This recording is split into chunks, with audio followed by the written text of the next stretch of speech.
বিষয় এখানে হাইলাইটেড করা হয়েছে, আমরা খুবই সংবিধান মানি নাই। আর একটা বিষয় বলা হয়েছে যে নাশকতা শব্দটা ইউজ না করলেই ভালো হইতো। আচ্ছা, প্রথমে যেটা আপনার সংবিধানের কথা আমার মতিয়ার ভাই বলছেন যে আমি আপনার সাথে সম্পূর্ণরূপে একমত। এই নির্বাচনের পরে প্রথমেই 2রা ডিসেম্বর আমি মাননীয় রাষ্ট্রদূতকে চিঠি দেই। আমি গত সংবাদ সম্মেলনগুলো সব দেখাইছি, চাইলে এখনো দেখতে পারেন। এবং আমি বলছি যে এই সংবিধান মানা হয় নাই। সাবেক রাষ্ট্রদূত আমাকে বলছেন যে একটা কাজ করেন, যা হবার তো হয়ে গেছে, ইলেকশন হয়ে গেছে, আমরা ইলেকশন থেকে শিক্ষা নিব এবং আগামী ইলেকশনে আমরা সঠিকভাবে করার চেষ্টা করব। এই সমস্ত করসপন্ডেন্স আমার কাছে আছে। যেখানে 20 হওয়ার কথা সেখানে হয়েছে 18, যেখানে 15 হওয়ার কথা সেখানে হয়েছে 17। সংবিধানের আপনারা দেখবেন, যেহেতু সংবিধানের কথাই বললেন, সংবিধানের 47 ধারায় একটা কথা বলা আছে যে যদি কোনো মিটিংয়ে কোনো কিছু অনুমোদিত হয়ে যায়, বিশেষ করে এজিএমে, সেটা ভুল হলেও সেটা মেনে নিতে হয়। আমি আপনার রেফারেন্সের জন্য বললাম, তারা যেটা করেছেন এজিএমে সেটা সংবিধানের 47 ধারা অনুযায়ী মেনে নেওয়া ছাড়া আমাদের আর কোনো গত্যন্তর ছিল না। কারণ জেনারেল মিটিংয়ে সিদ্ধান্ত হয়ে গেলে সেটা সিদ্ধান্ত হয়ে যায়।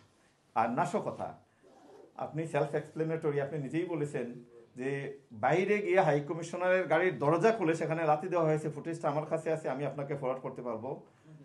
What you can explain without নাশকতা ছাড়া কি বলবেন? আমরা যেই হই, আমরা কেউ তো আইনের ঊর্ধ্বে নয়। আর শেষ কথা হলো, আপনি বলছেন যে হাই কমিশনারের পক্ষ থেকে কি একটা গালির কথা এখানে আপনারা বলেছেন। আমাকে সেদিন মৃধা ভাই এই প্রশ্নটা করেছিলেন। আমি একটা কথা বলবো, আমি নিজে যেটা শুনি নাই আমি সে কথা বলার অধিকার আমার। আমি এই সমস্ত কথা কোনোটাই আমি শুনি নাই ব্যক্তিগতভাবে। আমি সাংবাদিক ভাইদেরকে সেদিন জোরহাতে বলেছিলাম, আপনাদের কাছে ফুটেজ আছে, তো এরা যদি এইসব কথা বলেন তাহলে তো ফুটেজে কোথাও না কোথাও থাকার কথা, কেন আমরা খুঁজে পাচ্ছি না? থাকলে দেন, আর না হলে এই সমস্ত হিপোক্রেসি বাদ দেন।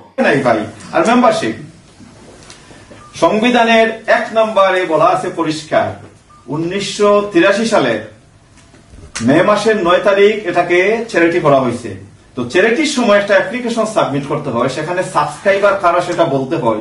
1 নম্বর দ্বারায় বলা হয়েছে প্রপোজ সাবস্ক্রাইবার 500, ক্ষমা, ইংরেজি সিনট্যাক্স দ্বারা বোঝেন বাক্য গঠন রীতি, ক্ষমা দিলে বাক্য অসমাপিকা রয়ে যায়, সমাপিকা করতে হলে ফুল স্টপে দিতে হয়।